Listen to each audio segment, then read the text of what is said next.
So guys, we finally got word of how many games are coming to Stadia in 2022, and yeah, it ended up being what I expected. I'm going to have all the details in this video, as well as a lot of thoughts. You guys are going to want to stick around for this. As always, subscribe so you guys are always up to date with Stadia news. So what was buried and found from a Reddit user today in January's save point was a mention of how many games we were to expect to see this year. It says, these are just a few of the 100 plus games expected to arrive on Stadia this year from both publishers big and small. So there you have it. We almost right on cue. Every single February, we have gotten told how many games we should expect for the year. And on the bright side, so far, we've barely have had any games in January. So we didn't see much happening, so that will funnel a lot more titles for the rest of the year. But I've been talking about this on my live streams every Sunday.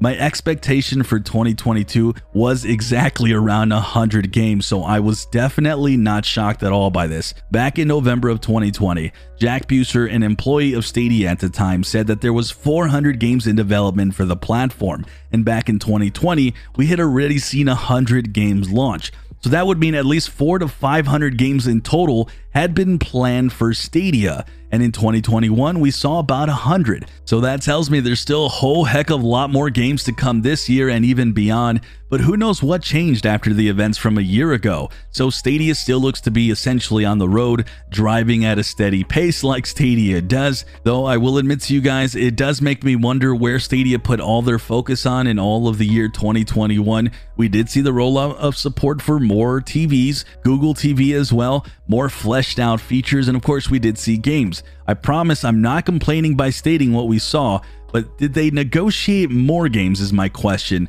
More specifically, more AAA games. Because really that's the question we all have. That's the question I literally get on a daily basis on my channel. It's the question I have, especially since I'm advocating for you guys. So with my platform and me vocalizing here in this video, maybe someone from Google's listening. I'm happy to see another round of 100 plus games. And I know you've said you won't tell us ahead of time about game releases, but I think we need slightly more transparency than the yearly 100 plus games announcement. One thing I'm pleased though is that they mentioned that out of the 100 games coming, expect from publishers both big and small, meaning we would hopefully see more bigger games from publishers plural. So hopefully not just Ubisoft, because we know Ubisoft is all in, but I know people have a lot of questions about other games and other big publishers.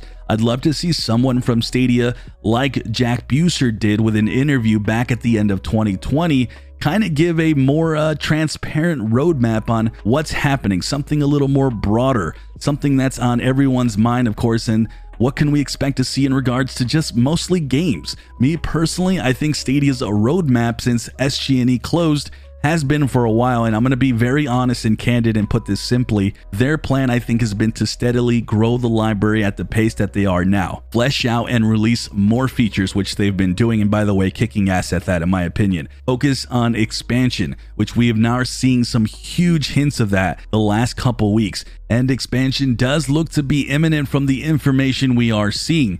Stadia plans on hitting these markets that are really thirsty for cloud gaming, and I think Google is truly aiming for that because those are the markets where cloud gaming is actually going to take off, not here or in certain parts of Europe where console gaming and PC gaming is very prevalent. I mean, cloud gaming is only a 1% to 2% of the market share currently.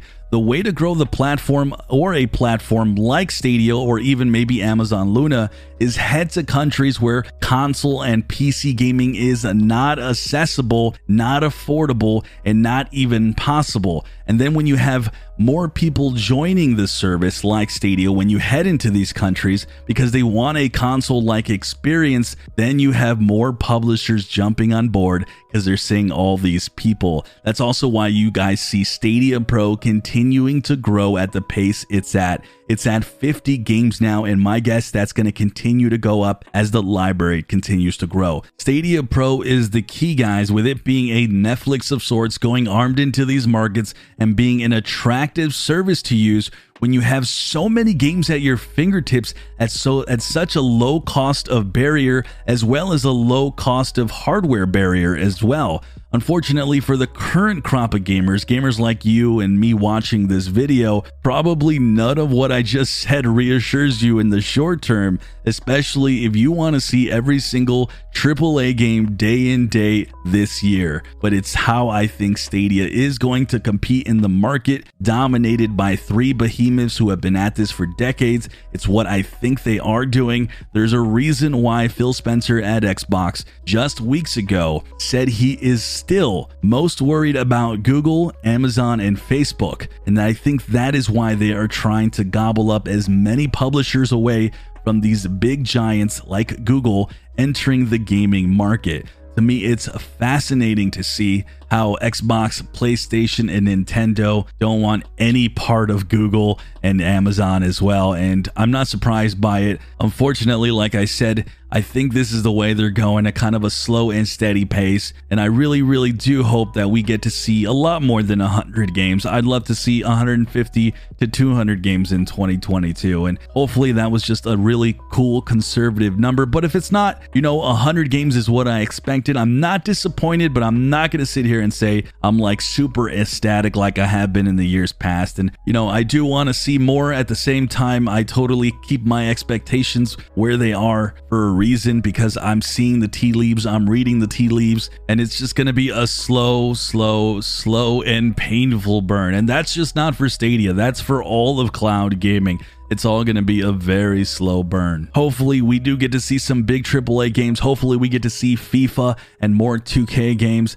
I don't know about you guys. Overall, I think this is going to be a very interesting year to see how it plays out for Stadia and cloud gaming in general, because Stadia is not the only horse in the race, and to me it's awesome to see. But with that, guys, let me know your thoughts on all this, especially the Stadia 100+ games for 2022. Are you happy with that number, and what games do you actually expect to see in 2022? As I've said in previous videos this year, it is a heck of a mystery of what we're going to see in 2022, as this is kind of the least transparent they've been in a long time. So my goodness. Anyways, I'm Sunny, and I'll see you guys in the clouds.